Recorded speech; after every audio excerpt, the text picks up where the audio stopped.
think I got it. Excellent. All right. Thank you all very much for coming to the presentation today. My name is George Cantor. I'm a mentor on Team 3504, the Girls of Steel. On our team, like probably everyone in this room, we strive to build high-quality robot parts that don't fall apart and do what they're supposed to do. Also, like everyone in this room, we strive to have the students do as much of the process as possible. And so these girls, over the past few years, have come up with this method that we follow now to build a lot of different parts in our robot. It's called plate and standoff. We use it a lot for a lot of different things. They'll tell you all about it. They put this presentation together. And so welcome the Girls of Steel.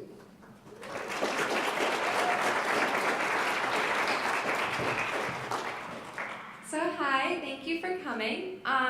So as George said, we are the Girls of Steel, and we're going to be telling you about plate and standoff construction, which is a simple 2D method for creating accurate 3D parts.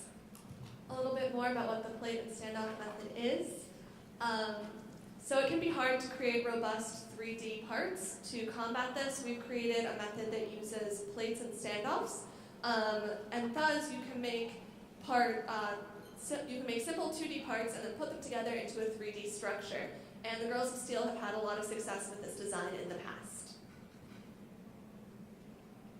So just to go over the agenda, we're going to first talk about who we are, then we're going to talk about the concept fundamentals and why we use the plate and standoff method, then the process, the examples, and any questions. And if you have questions along the way, feel free to just shout them out.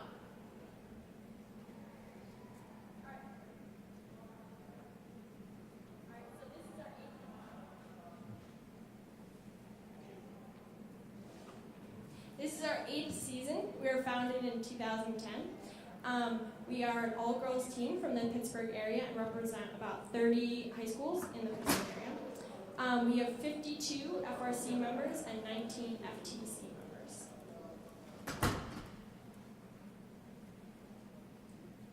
Hi everyone, I'm Lauren. I'm 17 years old and a senior in high school. I'm on the design team, the media team, the outreach team, the welding team, drive team, and I'm the team leader for Girls of Steel right now. I'll be going to the University of Pittsburgh next year, and I hope to major in theater and English, but I still want to have the opportunity to do STEM-related things. So I'm thinking I could use what I've learned on Girls of Steel maybe for set design, lighting design, stuff like that. So I'm Anna. I'm a freshman. I'm the outreach lead of Girls of Steel. I'm also a programmer on the finance team and the strategy team. I'm really interested in computer science and how that can be applied to government and public policy. And I'm most interested in bringing STEM and what it first does to underserved areas to increase diversity. Hello, my name is Rebecca. I am 18 and a senior in high school. I'm on the design team and work mainly with the collector this year, and I'm also on the boards team. I love everything mechanical and design as well. Hi, I'm Brittany. I'm 16 years old. I'm on the mechanical awards and outreach team. I hope to become a biomedical engineer or an energy engineer, and I really want to help to diversify the STEM fields and decrease our carbon footprint. So really, what is a plate and standoff? It's you take two rigid plates and you connect it with a bar or a standoff. So you can see Lauren is holding up the plate and Brittany has a standoff. And so what you kind of do is you connect the two plates with a standoff and create a 3D part out of it. And then you just bolt it together and it stays intact really well.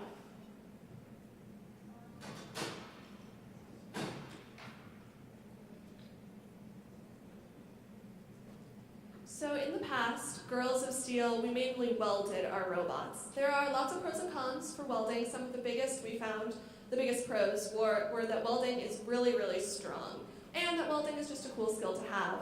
It's something impressive to put on your resume.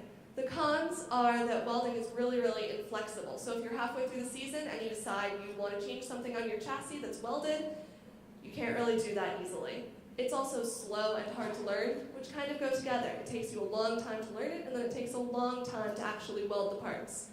It's also fracturable, and it's inaccurate. So it's very hard to go into a welding session and know exactly what you're going to get when you come out. You also need a lot of mentor supervision, because welding, as cool as it is can be pretty unsafe if it's not done right. So these are all of our robots of the past. We welded all of these robots, and we had a lot of the problems that we saw in the previous slide. Particularly, I would say that it's hard to change things if you want to halfway through the season. So we are going to be talking about why specifically we chose the plate and standoff method over any other method. So these are some of the main reasons why we chose the plate and standoff method over welding. The plate and standoff method is really, really simple. You create the plates, you create the standoffs, you bolt them together, and you're good to go. This means that younger members on your team or less experienced members of your team can have a big impact, and you don't need a lot of training to go through this method. It's also fast. You don't have to spend a lot of time welding or any of that other stuff. It's super effective. We've had a lot of success with this method in the past, and we'll be showing you some examples of that later on in the presentation. It's flexible, so as I said before, you can change things super easily.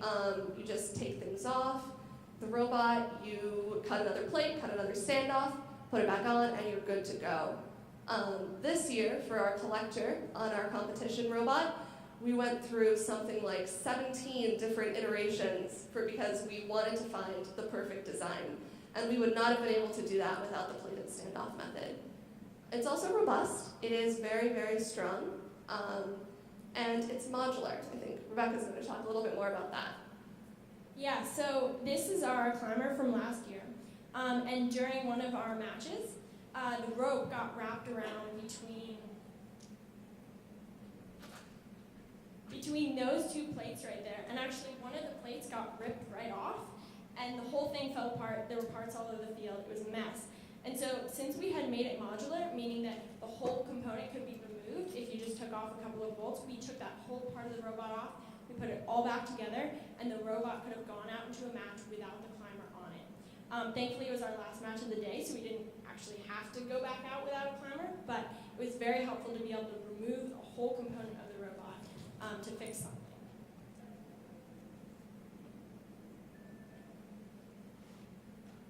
Okay, so one of the great things about playing Standoff is that it is so easy to CAD. Those of you who have experience using CAD, it is great when you're doing something in 2 dimensions. If you try to add that 3rd dimension, things get weird, fast, and your CAD starts breaking, and it's a problem. And so it's great to have it be super simple, because then younger members of the team who have less experience with CAD can CAD large parts of the robot and be very involved with the design process. This was very important for us this year, as a lot of the people on our design team and a lot of the people on our team in general are seniors, so we want to make sure to pass on all of that information to the next generation. Yeah, and I, during build season, we had like an extra meeting on a Sunday, and so I came in and was able to learn how you CAD this just in a 6 to 8 hour period, which you wouldn't be able to do if you didn't already have this easy system put in place.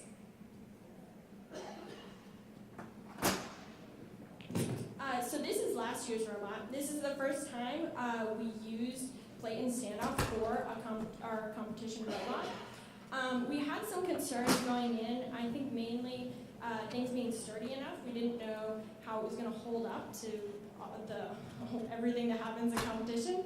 And we were also concerned with bolts getting loose, because I know if you weld something, it's going to stay there. Bolts can loosen up. But it was very successful. We didn't have any problems with it. And so we then continued to use it, and we used it on this year's robot as well. So going more into this year's robot, as you see, we have our plate and standoff method being used for our collector and our chassis. And this came in really helpful for easy fixes on the collector, especially because it was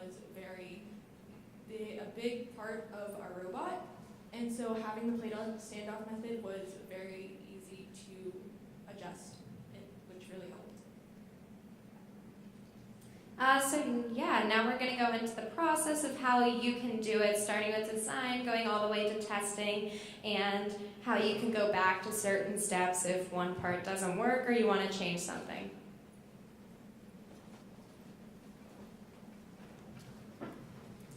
Okay, so this is, that your first day, you've decided on what components you're going to have on your robot.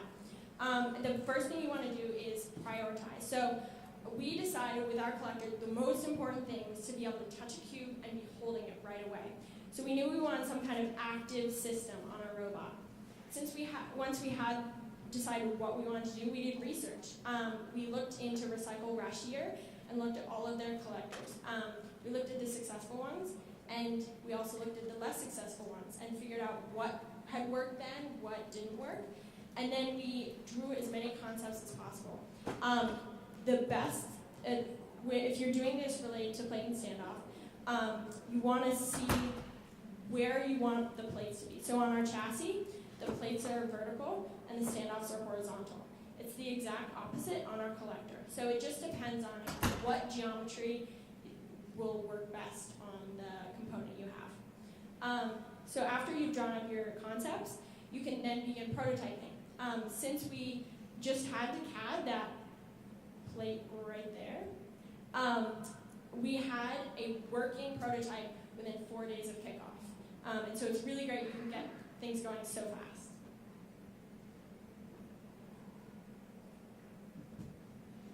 So if you choose to CAD your robot, there are some simple steps that you're going to go through to CAD the plates.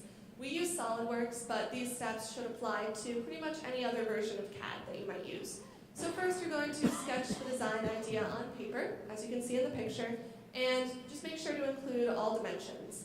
Then you're going to, in CAD, you're going to sketch the outline of your plate and make sure to dimension all sides, angles, holes, anything else you might have on that plate.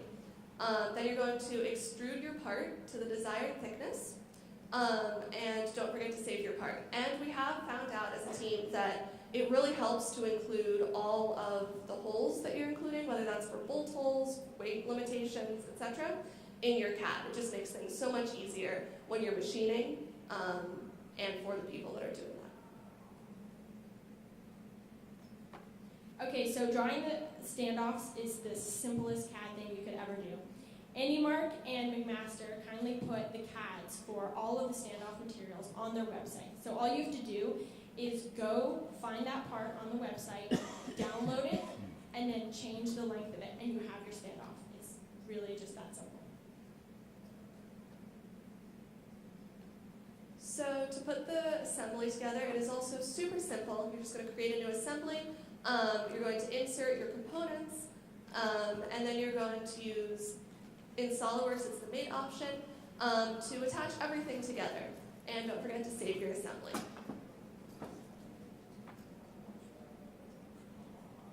So now we're going to be talking about the application and how you can maneuver it. So there's 4 different methods that you could take to making these plates. There's the manual, which is less accurate. There's the water jet, CNC, and laser cut, which are all more efficient and more accurate types. The laser cutter, though, it is great for prototyping and seeing if the part you made will fit how you want it to, but water jet and CNC are better options when you're actually building a sturdy robot for competition. So we've just got a few videos of our CNC and water jet in action. The one we're watching right now is of the CNC. And Girls of Steel is fortunate enough to have a CNC and water jet that we are able to use. If that's not an option for your team, there are many companies, I'm sure, that would be happy to sponsor you. So it's definitely worth reaching out to organizations, workshops in your town or wherever you live, and see if they'd be okay to sponsor you. If not, if that's not something that will work for you, you can definitely still cut these pieces by hand. It just might be a little bit more time consuming.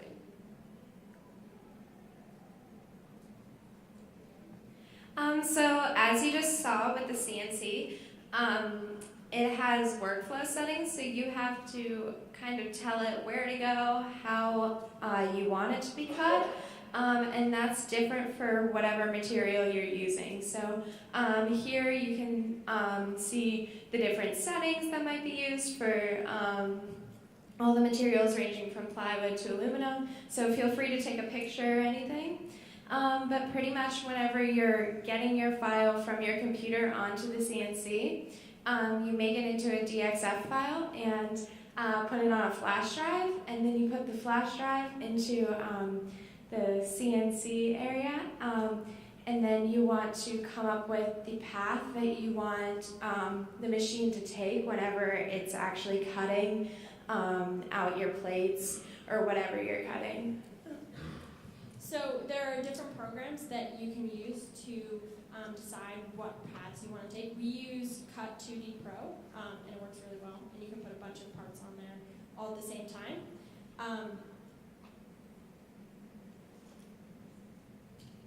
Okay, so for choosing your plate material, we do a lot of prototyping in wood because it's cheap, mainly, and because it's fast to cut. After that, we start, when we're actually making a component for the robot, we start with aluminum, typically in 3/16.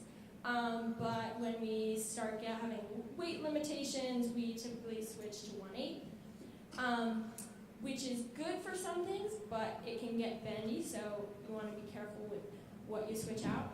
If you have even worse weight limitations, then you can switch to polycarbonate, which is very strong but flexible. So one of our chassis plates, which holds the wheel in, we switched to polycarbonate at a competition, and the wheel popped off, and we could barely drive. So you want to be careful with what you're switching out with the materials. And then if you have something you want to be crazy strong, you can use steel, but it is very heavy. All right, so whenever you're actually making the standoffs, you first want to choose your standoff material, which we'll go into in the next slide, I believe. You definitely want to make sure you get the correct dimensions and everything planned out before you actually start cutting it. And that goes along with marking the piece. Then you're going to cut to your length, and that, for us, we usually use the cold saw. And then you want to tap your holes, and don't forget to deburr. So for tapping holes, you can either do it by hand, or you can use that fancy bit that we have in the middle picture. And we find that really useful whenever we're making our standoffs. To choose your standoff material, we've found there are 3 main materials you can choose from.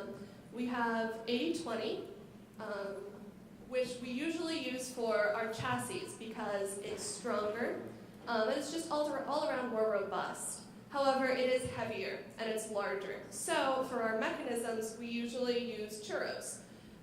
If we find that we're having weight issues, we will generally replace the 80/20 in the chassis, some of them, with churros. And then you could also use Thunder Hex. However, Girls of Steel has never used this option. And another cool thing about the 80/20 is that you can attach it on any side, really, which you can see through our chassis robot there.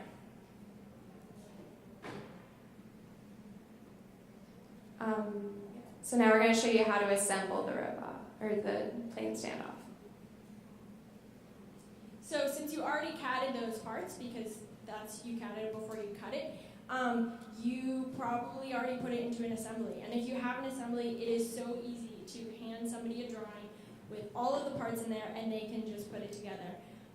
We have put that collector together so many times. And so it was really great to have those drawings, and we know that it's being put together correctly every time if everyone is following that same drawing. So one thing that we do is we always put the motor mounting holes on the plates. This is really helpful because in the prototyping process, we're trying to go as fast as possible. And so if you put those motor mounting holes, you can hand somebody a complete plate, and all they have to do is put the parts together. They don't have to drill any holes or get anything lined up. It's just already ready to go.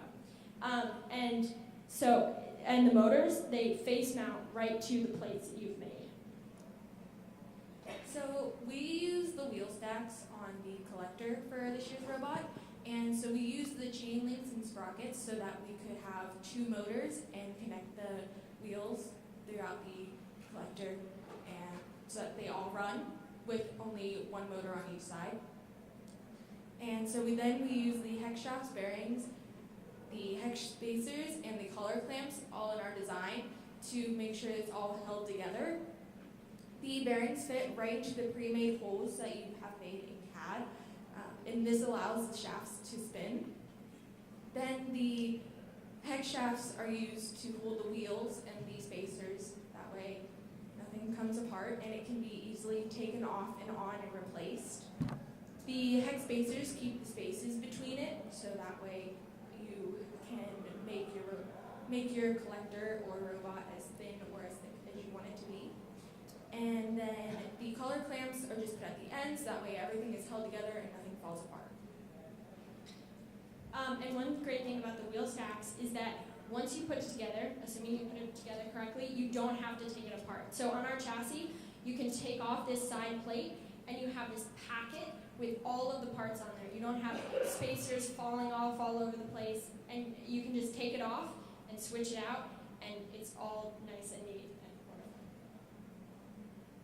So we use Loctite to hold our bolts, and Loctite is a super strong glue that can be used.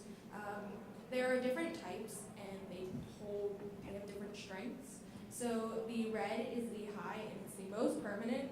We don't necessarily use this too much on our robot. We stick to the blue or purple, and the blue has a medium strength. It's easy to remove, but it still holds really well.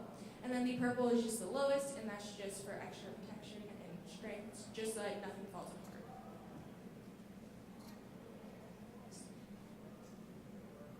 So now all you have to do is try it out.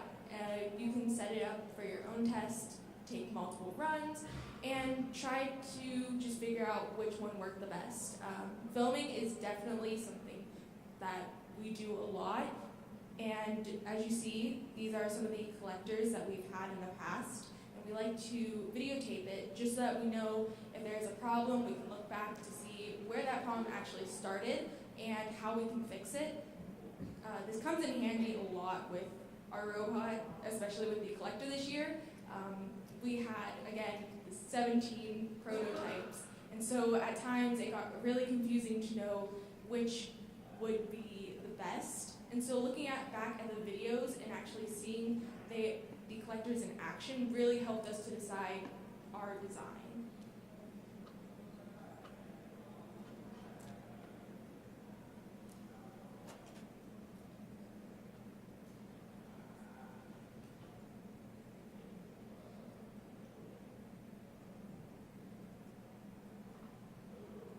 Okay, so then the next step is iterate. So you made this mechanism, you tested it, what went wrong? Then you can, once you've figured out what's gone wrong, you can change something and move on from there. And then if you have this process where people are testing, somebody's building, somebody's cutting, you can be continuously improving this part of the robot.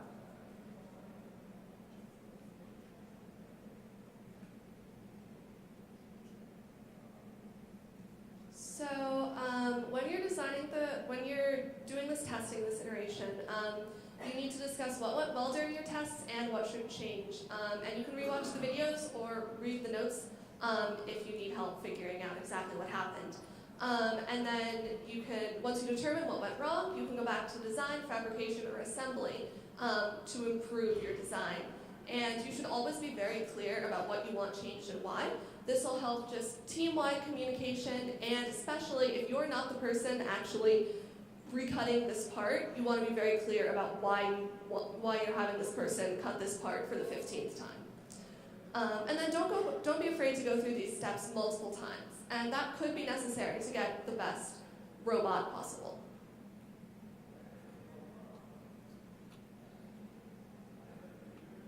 So how has Girls of Steel used it in all of our robots?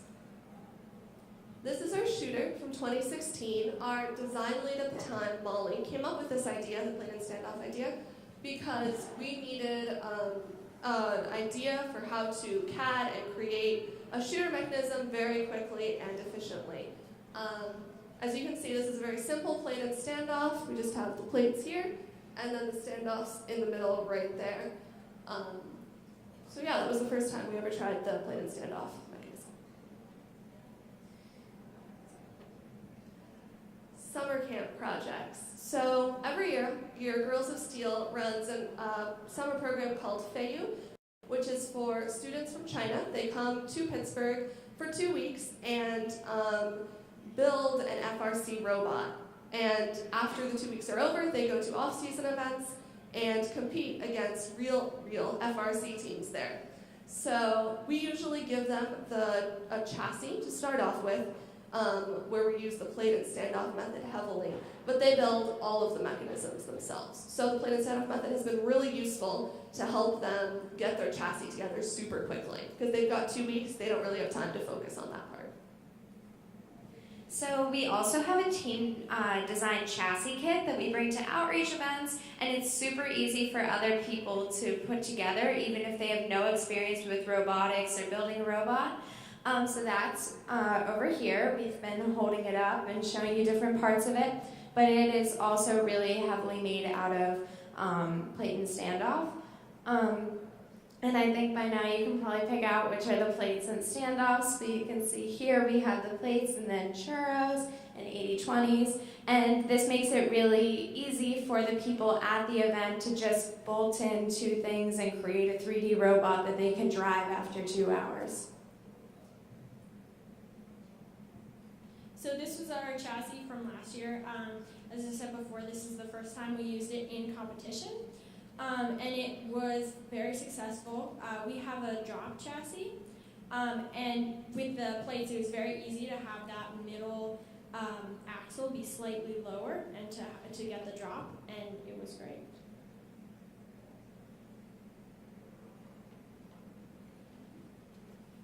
This is our shooter from 2017. As you can see, it definitely also used the plate and standoff method, because by this point, we really liked this method and we wanted to use it for as many mechanisms as humanly possible. So we have the plates here, as you can see, and then standoffs in the middle, and the fuel would roll through there and get shot out that side.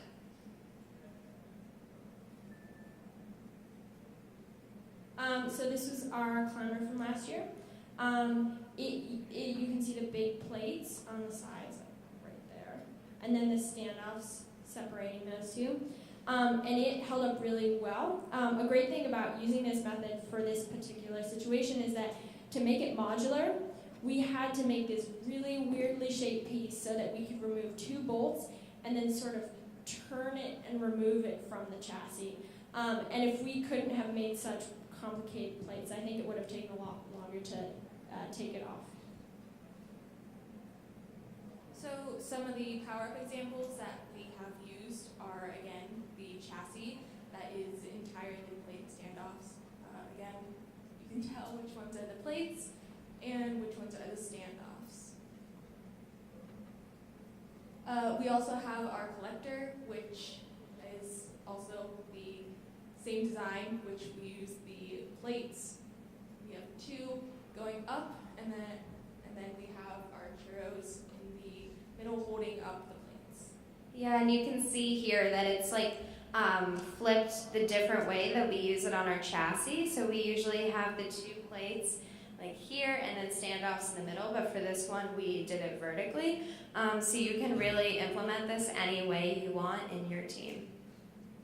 And one other thing that we did is those plates, since they're so easy to change, we changed the geometry of how the collector was many times during build season until we figured out exactly what held cubes and collected cubes the very best it could. And you can see that you would have probably seen it in the video that we showed earlier of our collector testing. So in conclusion, you should use this method on your team. It is really simple, easy.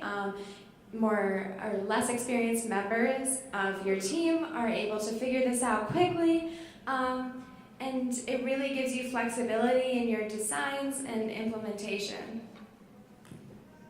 Does anyone have any questions?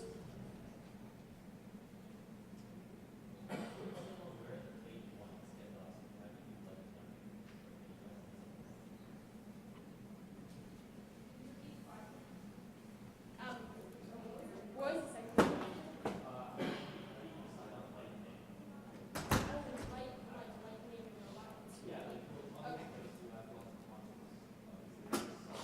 Yeah. So the question was, where do you decide where to put the standoffs on the plates? And if your robot's too heavy, how do you make it lighter with this method? So as I said before, we start with the heavier 80-20, and then you can switch to the lighter churros. I don't know if you can. So on these plates we have cutouts. It doesn't need to be a solid part. It's pretty strong. Around the holes we have a circle that just supports the hole itself. And then we cut out material that isn't surrounding those holes. You don't want to get too big of a part without material there, and if you can, use triangles because they are stronger than squares. And the reason we generally decide to lighten our robot is we are always pushing the 120-pound limit. So that's mainly why we do it. Did that answer your question? And then on the standoffs, we try to distribute them as evenly across the plate as possible. So you always want to have them in the corners because you don't want to get the corners to be bent. And then just however many you can that doesn't push your weight limit is typically what we start with. On our chassis, it's just totally riddled with holes. And when it starts getting heavy, we just start pulling off standoffs.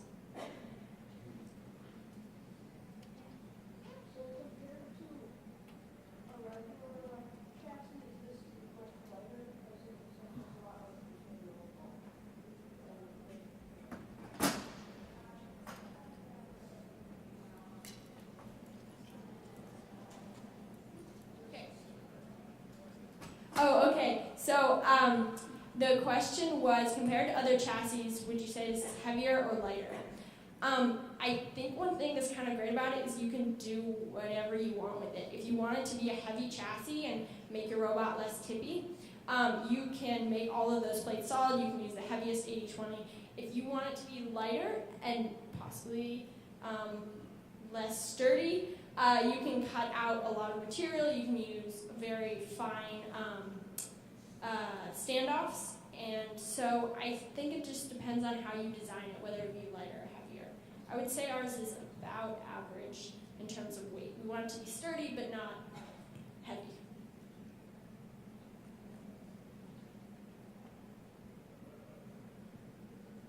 Any other questions?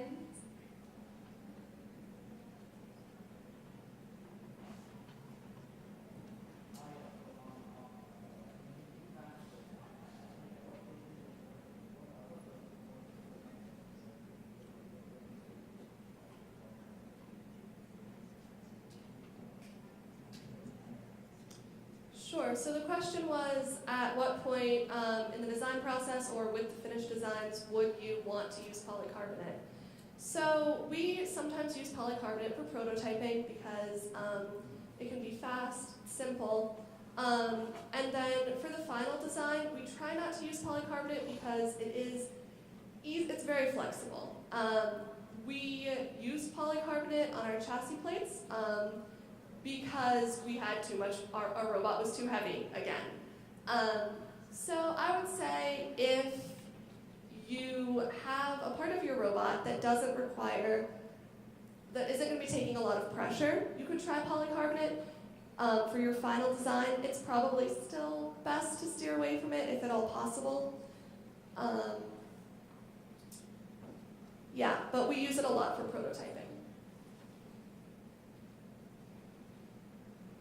So we use polycarbonate for a part that supports our climber. We have a climber that climbs on not the middle of the bars but the sides, and it is supported by this bar that comes out like this.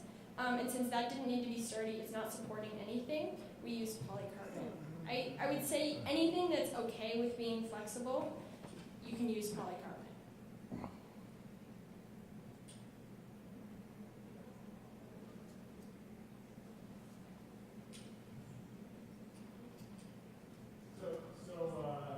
If there's no more questions, I think that are you going to do a demonstration of the right have people come up and Yeah, so feel free to come up and look at our chassis project and ask us any other questions that you see whenever you have a plate and standoff in your hand.